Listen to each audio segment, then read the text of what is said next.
Hello. आज की कहानी कच्ची नौकरी के दुख, इसे सुशीला जी ने लिखा है। और ये किताब जहर जो हमने पिया से लिया गया है। It's a collection of life narratives by the women clean who has worked as सफाई कर्मचारी in the cleaning and sanitation department. और इसके संपादक अशोक कुमार गर्ग हैं। कच्ची नौकरी के दुख। मेरा नाम सुशीला है। मेरे माता पिता के परिवार में 3 भाई और मैं एक लड़की हूँ। मैं दूसरे नंबर पर हूँ। मेरे पिताजी भेड़ बकरियाँ पाला करते थे। मेरी माताजी घर में ही रहते थे। मैंने 5वीं तक पढ़ाई की है। मेरा भाई मेरी मौसी के पास मुंबई में रहता था। एक बार उसका एक्सीडेंट हो गया तो हम बम्बई चले गए और मेरी पढ़ाई भी छूट गई। वहाँ हम किराए के मकान में रहे। मेरा भाई वहाँ ऑटो चलाता था। वह मुझसे 7-8 साल बड़ा था। मेरे माता पिताजी वहाँ सफाई का काम करने लगे। बड़े भाई को दिमागी तौर पर कोई दिक्कत हो गई तो मेरे माता पिता उसे लेकर वापस गांव आ गए और बकरियां पालने का काम करने लगे। लेकिन हम अपनी बुआ के पास रह गए। मेरे पिता बकरी बेचकर हमसे मुंबई मिलने आते जाते थे। बड़े भाई का गांव में मन नहीं लगा क्योंकि वह शहर में पला बढ़ा था। जब मैं मुंबई से वापस आई तो मेरे स्कूल की मैडम ने मेरी माँ से कहा कि इसे स्कूल भेज दो, यह पढ़ाई में बहुत अच्छी है। उसने मेरा नाम भी कविता से सुशीला कर दिया। मेरी शादी 18 साल की उम्र में हो गई। मेरे ससुर और पति खेतों में काम करते थे तो मैं भी उनके साथ खेतों में काम करवाती थी। वे पशु भी पालते थे। मेरे ससुर का व्यवहार बहुत ही अच्छा था।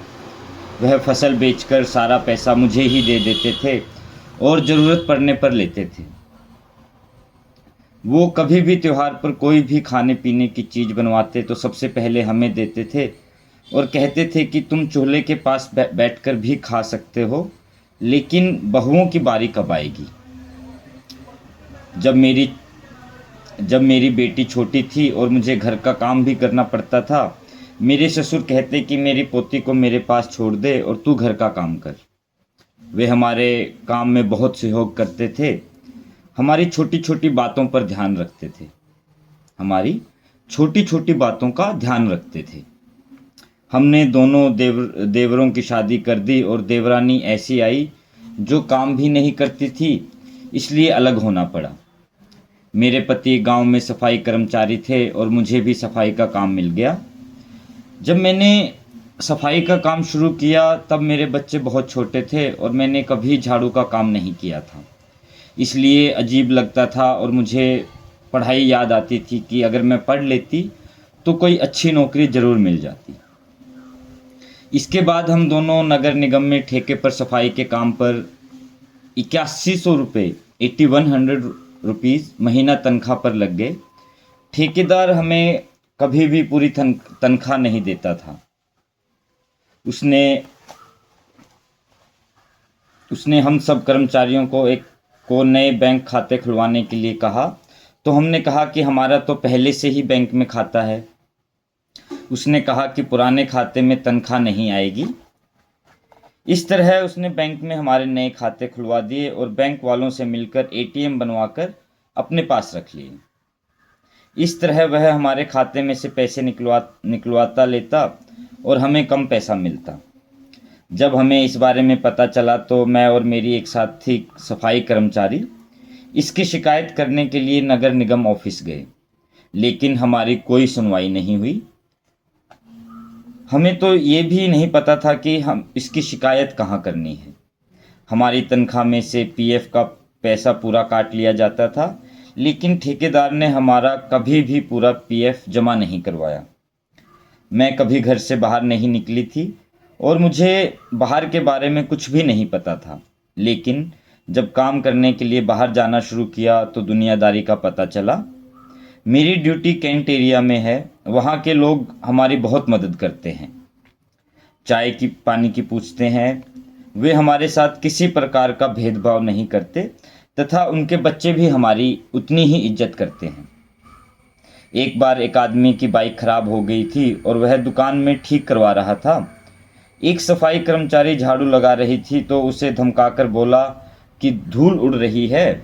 हम दोनों ने उसे समझाया कि झाड़ू लगाना तो हमारा काम है, सफाई करेंगे तो धूल उड़ेगी।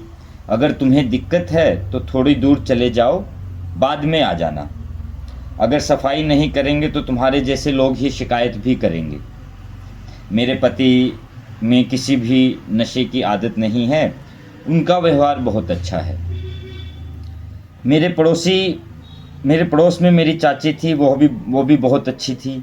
जब हम काम पर चले जाते थे मेरे बच्चों का ध्यान रखा करती थी।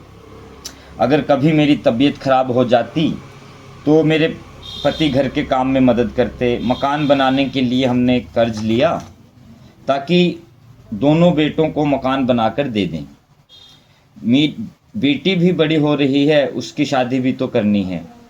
सरकार हमें पक्का नहीं कर रही है और हमारी तनख्वाह बहुत कम है।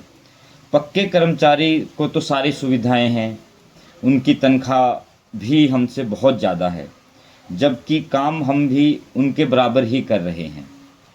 हम भी उन सभी सुविधाओं की ज़रूरत है हमें भी उन सभी सुविधाओं की ज़रूरत है जो अन्य कर्मचारियों को मिलती है। Thank you so much.